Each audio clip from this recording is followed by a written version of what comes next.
Hi, and welcome to Unmasking the Trans Movement with John Euler. I'm your host, Brad Wilder. Today on the show, Dr. Ann Gillies is with us, as well as John Euler, and our special guest, Ute Heggen. She's an author, and she comes with a world of knowledge that's going to help you make your way through unmasking the trans movement.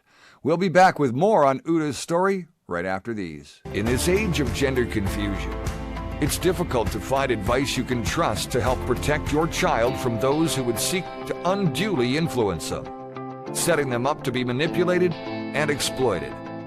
On Unmasking the Trans Movement, we discuss, educate, and deliver the info parents want and need to help their children, grandchildren, and even themselves. Each week, we connect you with the clinical professionals and subject matter experts who understand what this movement is all about and how to navigate around this disturbing mental health issue. Join UnmaskingTheTransMovement.com for our next webinar, where John Euler, Dr. Ann Gillies, and our clinical experts provide the advice you can trust to help protect your child from those who would seek to unduly influence them and set them up to be manipulated and exploited within the trans movement. Our webinars provide access to supporting groups discussing the issues you want to talk about with other parents and experts alike.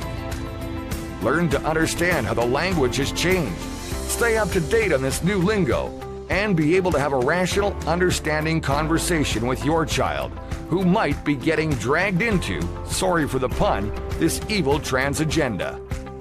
Our mission is clear: to unmask the deception and protect the most vulnerable among us. For webinar dates, times, and pricing, please visit our website at unmaskingthetransmovement.com/webinars. Welcome back. On today's show, John Euler, Dr. Ann Gillies, and Ute Heggen, author, will discuss the transition of a parent within a family going through this trans movement. There's lots to discuss today. John Euler is standing by. John, great to have you on the program today. Let's get into this right now. Ute Heggen is standing by, and she has quite the story to tell.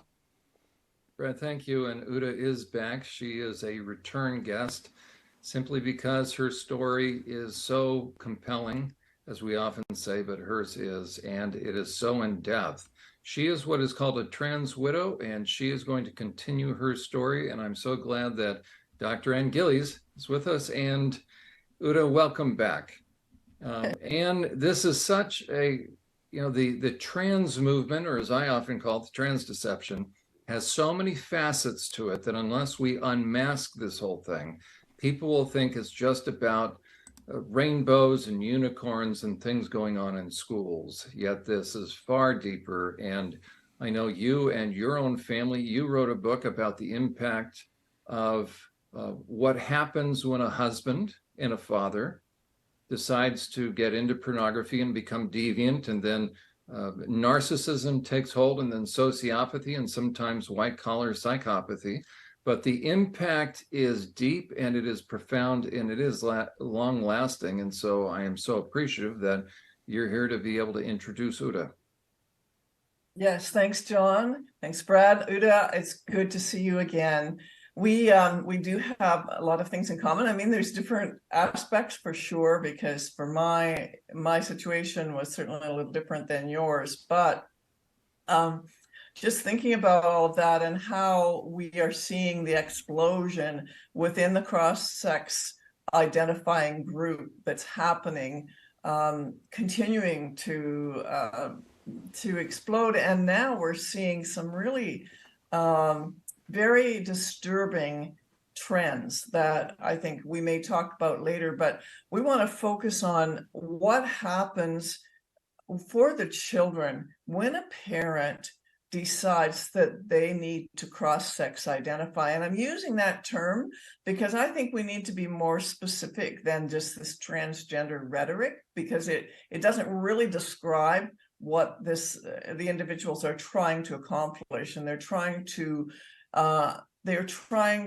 become, if they could, the opposite sex. It's really not about gender, it's about sex. And gender, of course, is simply the way you express your femininity or masculinity. So your children, Ute, were very young when you first came across what was happening. So why don't you start there and then lead us into the when they really became more aware and understanding of what was going on. Does that work well for you? Yes, yes. There are quite a lot of stages, and one point that I would like to make is that it is a terrible strain on the mother when she finds out, either by her husband's revelation, which my husband didn't come out honestly and tell me what was going on. He deceived me and pretended he was at meetings and graduate school classes and business trips when he was actually out cross-dressing. And I discovered these diaries in August of 1992 when our sons were 1 and 4. And I've described quite a bit of this, and my personal sense of shock. And we left what my children's awareness would have been. But I think that even in the first day, when the mother finds out about this very shocking activity and intention that the father of her children has, you might clam up, you might start crying unexpectedly and then make excuses about why you're crying. What happened with me was I think I became quite silent. I started being unable to eat for a while, and so I felt very preoccupied. My mind was racing. And so just think about, I've got a sort of still a babe in arms, a 1-year-old. I was breastfeeding him, and my 4-year-old, who was very inquisitive and very verbal, and I'm trying to manage them. I'm trying to recreate the sense of sanity and the sense of security that I had. And I went through this few weeks then when he was suicidal, and told me about it, and it hid a knife and things like that. So I decided that I needed to leave, and without announcing to him that I was leaving and taking the children. It became dangerous. It actually became physically dangerous for you to stay there. Even though he was suicidal, it seems that maybe if, he's brandishing a knife, that's well, what he was, he wasn't brandishing a knife. He hid it, and then our 1-year-old found it under the refrigerator. So it was dangerous, literally, immediately to our children, because then he was hiding sharp objects in unexpected places. And of course, I was so gaslit, just like Ingrid Bergman in the movie Gaslight, that when I saw my 1-year-old walking across the kitchen floor with this look on his face, like, look what I found. And it's this big chef's knife. And at first I'm thinking, his father is going to accuse me of sweeping that under the refrigerator. And then I sat down and I was like, no, we both worked in restaurants. I know what to do with a knife. When I confronted him, that's when he really gave me this suicide narrative kind of thing with, oh, well, I had to hide that from myself. And I really felt like saying, I want to go back in time and say, well, since you were sleeping out in the living room and you were waking up early to go off to work while I, got our older son ready to go up to his pre-K program, perhaps you could have put the knife back. Do you think you could have put the knife back before you went to work? Did you think that I was, I think he either consciously or unconsciously thought that I would say, I was looking for this knife. Where's our big chef's knife? Because we only had one like that, and it was a wedding present. And so then, I made up a story to my children about why we're going to visit Grandma and Grandpa and leave my son's pre-K program, my 4-year-old's pre-K program, just kind of unexpectedly. And he said, and I just feel like, okay, now I'm lying. Now I'm lying to my children. I'm saying, oh, guess what? We're going to go on a plane today and go to see Grandma and Grandpa. And I remember my son brightened up and said, we had been there, we had just been there in August. And this was the middle of October. And he said, oh, I was just thinking about them. What a great idea. And it's like, oh, yes, because 4-year-olds can pretend. They can pretend fly somewhere. And then, I think, of course, I had already had, been kind of in shock and unsure of myself and not myself in a way for a couple of months.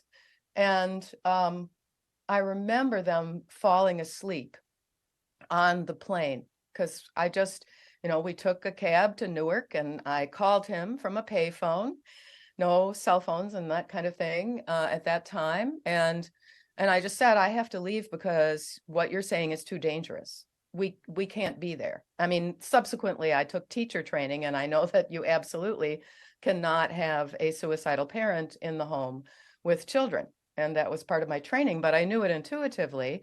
And, I did not tell my parents. I did not tell my parents about the knife story. They both died with never knowing about that knife story.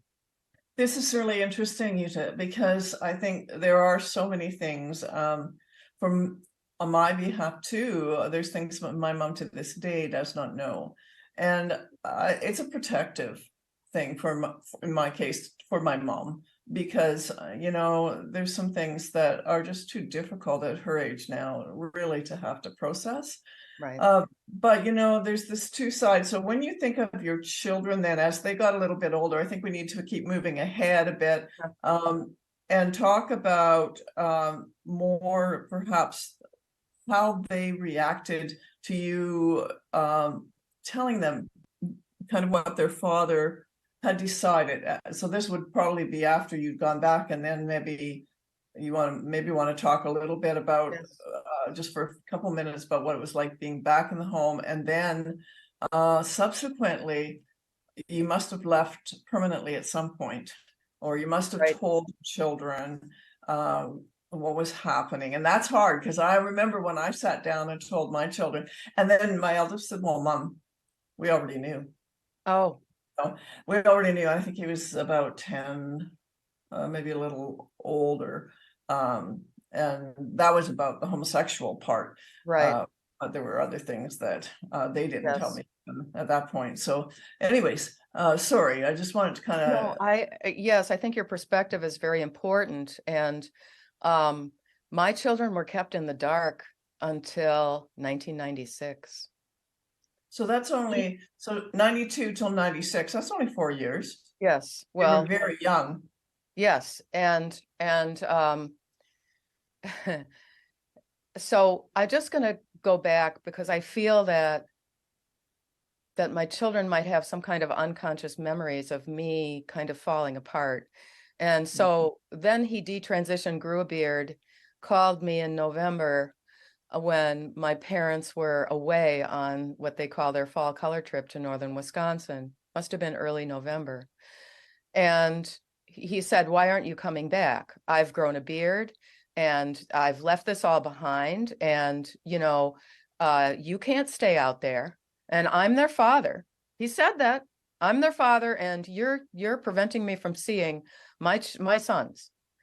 And then he says, and if you don't come back, I'm going to start legal proceedings here, and I will get custody of our 4-year-old.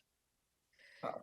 And I cried probably for 5 hours. I was alone. I also never told my parents or any of my sisters or any of my extended family about that phone call. And I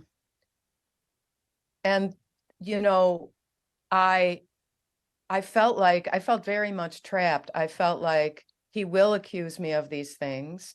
I did end up going back in January. I said I can't come back right away, but just think about it. Like, I remember, I asked my son a couple of years ago if he remembered that, and he said no.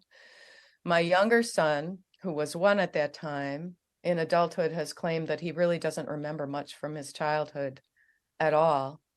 And I reminded him the name of his kindergarten and first grade and second grade teachers, and he's like, I don't really remember, you know. So so then, you know, I was in what I call my 2 years of purgatory when Nettie lasted, I guess, until the summer of 1993, and that's when he went back to the PhD so-called sexologist. And as she said in a sworn affidavit that she submitted later to court, she diagnosed him in the initial appointment on July 20th of 1993. And that was unbeknownst to me because I did not know until the end of March 1995 that he was on estrogen, that he was doing this again. He knew that I was unhappy when he took off the beard, but of course now doesn't matter. So you could have a beard, you know. So and can I just ask you what was her actual diagnosis? Transsexualism. Yeah, transsexual. That's the word not transgender, not transgender, but transsexual. Right. Right. Okay. Right. And she made all kind of statements in this sworn affidavit about how this is a condition that has existed since, you know, the Dark Ages or something, since medieval times. Ute, did she touch on how much porn he was consuming? No. And I don't know anything really about pornography. I'll tell you, John, we didn't have a TV in the first part of our relationship for more than a decade. We didn't, I didn't find it. I mean, I was the one at home doing all the cleaning and so on like that. And however, that was the beginning of computers, and he was a tech guy in his job, you know. And so he was at an academic organization and he was the director of online services. And so and then see the so-called true life test of him cross-dressing and going over to bars on 8th Street in Greenwich Village, the gay capital, one of the gay capitals of the world. I personally think that was sort of in-person sex shows in those gay bars. That's what I've read from gay men who write about it. and that, you know, things are happening. People are engaging in sexual activities in this public place, in the bars and stuff. So I sort of assume that, you know, that's the draw. But I also want to point out that he was a boy who was abused and beaten by his father with a belt from a very young age. And I had a confirmation of that from the next younger sister as well. So, and that was sort of the excuse that I made to myself and that I required from him. He never followed up on it. So there you go. But I said, I think this is from the abuse that you had from your father. He hit you and he's a difficult person. Nobody gets along with him. He doesn't seem to have friends. I think you need to get into therapy. If you want me to come back, my condition is you get into some kind of therapy to process out this abuse that you had in your childhood. So I went back on a false premise, of course. I don't think anybody should go back. I think that as soon as you find out that your husband has these fantasies, I think that, and is acting on them, I think that the marriage needs to end, to be honest, because I think that they have a very hard time stopping it. And see what he did. They have to really have a desire to stop and want to go through the therapy, the psychoanalytic kind of therapy, trauma therapy. And then often when they do that, there is this kind of sense of reality that happens for them, and they no longer want to continue. So, but whether they will choose to go for therapy, that's a really hard thing. It sounds a lot like drug abuse. You know, you start out with one drug and you don't get high anymore, so you move to the next drug and you don't get high anymore and you move to the next drug. And it's like you start out with, well, looking at one kind of porn, you advance to the next kind of porn and the next kind of porn, and by the time you're done, you're probably, and again, do you ever run out? Like, is there a time when you reach that top bracket of like, okay, I've seen it all. Nothing shocks me. Nothing tantalizes me. We'll say. So what happens then to that individual? Shouldn't they just lose all sexuality in general because there's just nothing more that turns them on? They've seen it all, done it all, tried it all.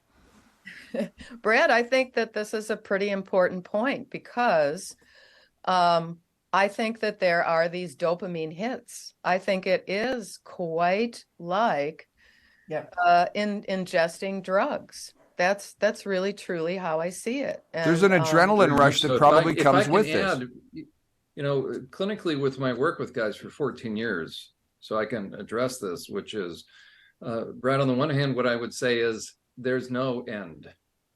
Yeah. What men are capable of, and people need to understand this, that ever since pornography hit the scenes with Hugh Hefner, you're hard pressed. So I would say ever since the 80s, you are not going to find any man who's committed a sexual offense that has not been deeply steeped in pornography prior to that. And 100% of pedophiles are always busted with child porn, child rape porn. You will not find an exception. So in this day and age, you will never find a guy that has perpetrated upon someone who's not deeply steeped in pornography prior to. Now, does that mean every guy that gets into porn is going to be a sex offender? No.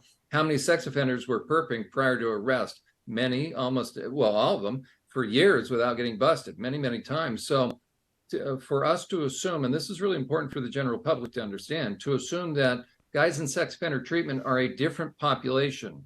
They're not. They're the ones that finally got busted. Now, what's important also to understand is this. Porn will take a man where he never thought he would go. And the difference between a sex addict and predator, sex addicts try to put the brakes on, predators do not. And predators can start out by having been abused, but you will see a high degree of reactivity. And the predators that are the most sophisticated were not abused. And Ute, what you're describing with your husband, though, your ex, is very characteristic as well of somebody that has been abused. So you notice that your kids were safe around your ex, and that's an important distinction.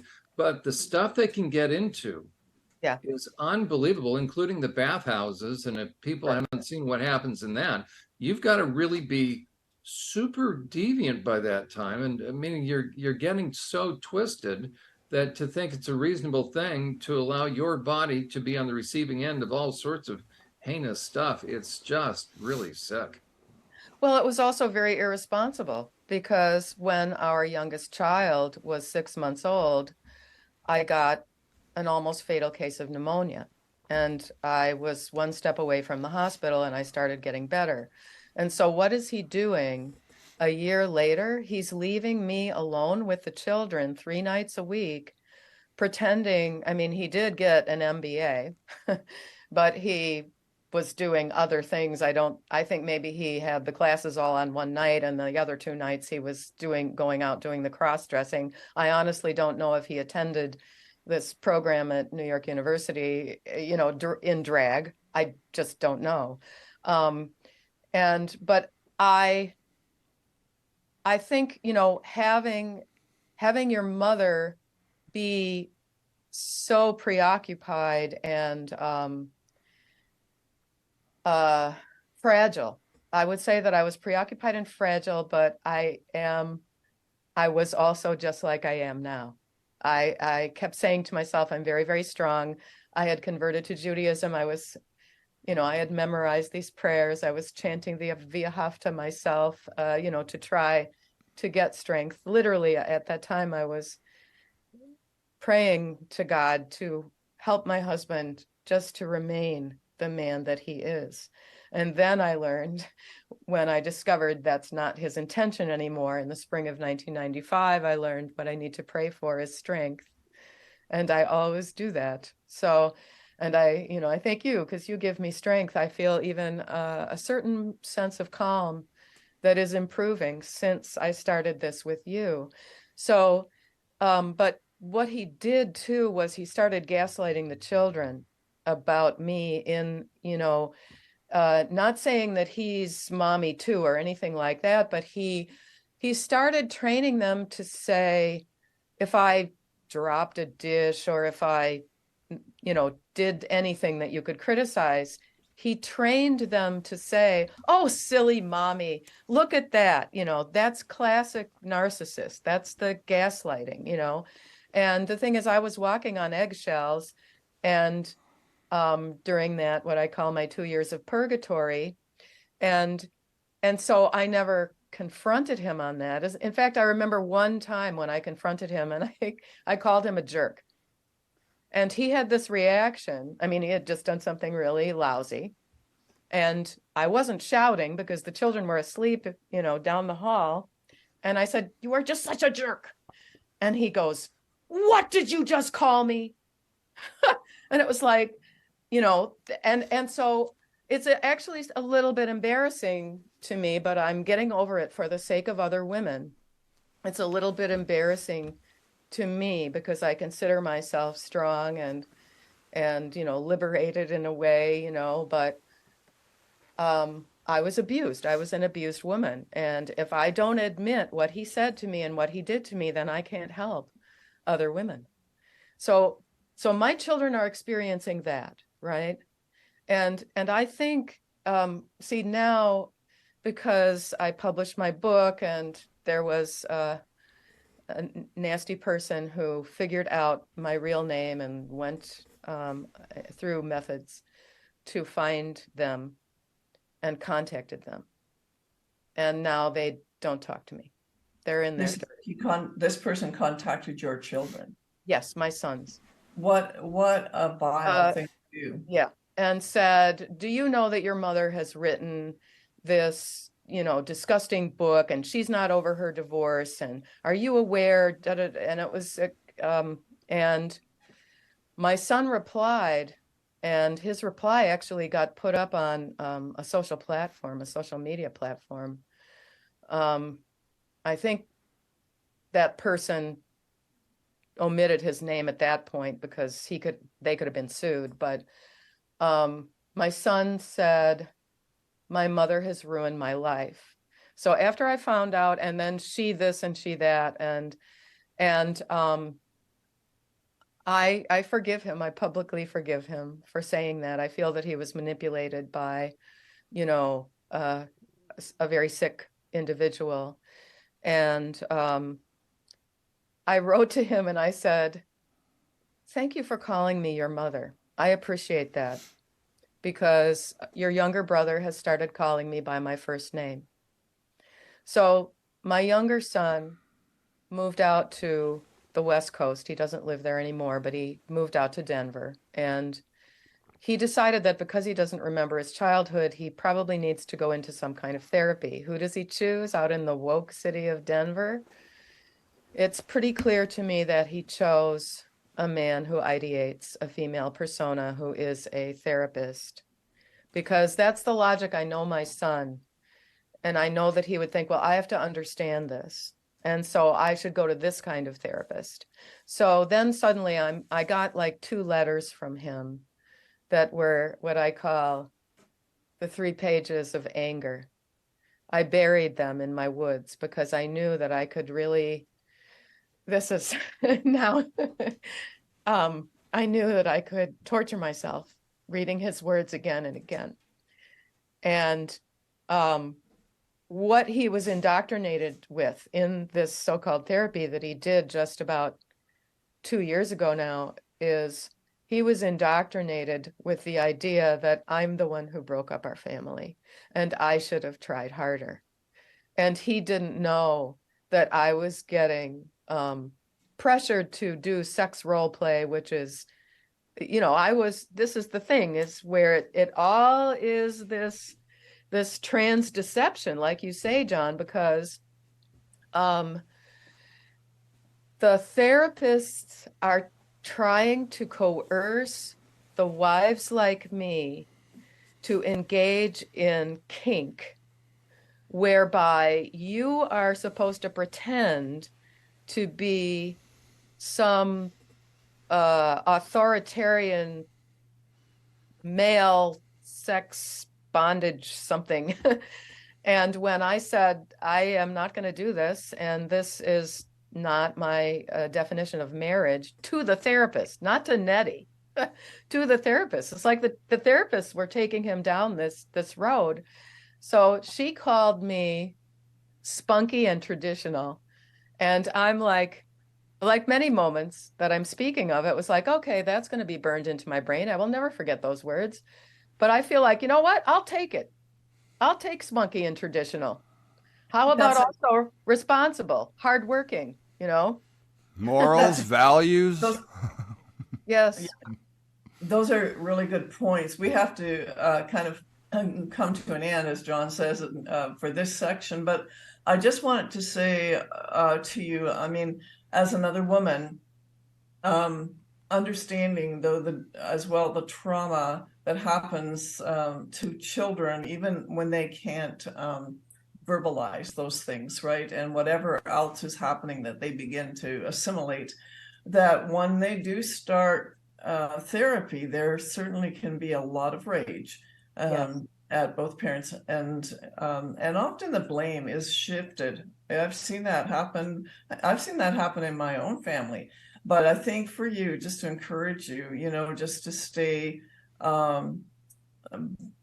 like you said, Brad, you said, you know, honest and hardworking. You said that, Ute, you know, be who you are. It's like, for me, it sounds like you get bantered to be someone else. And that's where I think when we talk in the next session, we maybe should talk about the young women caught in these disastrous marriages, because I really get upset when I hear that these women should stay, or they stay in the marriage. And I mean, you just talked about that, so maybe we can talk about that again next time we have some more questions for you. Yes. I believe that there's still some coercion, some extortion that hasn't been discussed yet. I think that there's criminality to all of this, and I think that that's something that maybe we can continue in part 2 of this excellent interview with Ute Heggen. She's an author and a trans widow. Dr. Ann, thank you. Obviously, thank you very much to our special guest, Ute, and John Euler, for being here today. Thank you very much. This is Unmasking the Trans Movement. There is more to come in part 2, so we hope you do take a look. You'll find that on our BitChute channel. Just search BitChute for Unmasking the Trans Movement. You can also see our website at unmaskingthetransmovement.com. We have all the episodes there and more resourceful information to help both parents, grandparents, and children alike. I'm Brad Wilder. Thanks for paying attention and watching. I hope you got the message today. Remember, it's not your kids' fight, it's our fight. We'll see you next time.